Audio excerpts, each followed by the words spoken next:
When I begin adding polynomials together, it's really just a process of combining like terms. But I want to talk a little bit about this idea of why there are parentheses there. Anytime I see parentheses, I think distribution. What am I distributing to these parentheses? In this case, I'm distributing a positive 1 and a positive 1. So I could, if I wanted to, send that positive 1 through to all the pieces and rewrite them all, but it's not going to change anything, so I don't need to do that.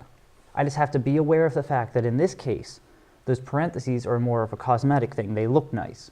It's not actually doing much for me. So I can just go ahead and start combining like terms. And I'm going to start with the highest power I see. So I see some x to the thirds and x to the thirds.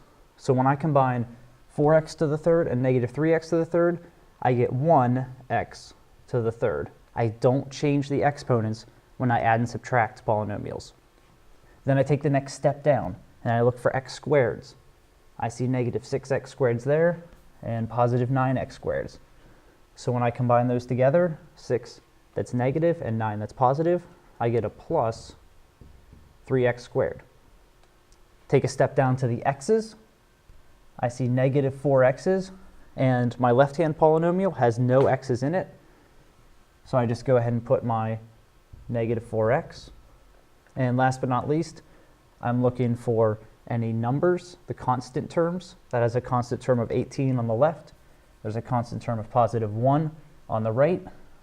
So they become plus 19. And there's nothing else I can do to simplify like terms in my answer because I don't have any.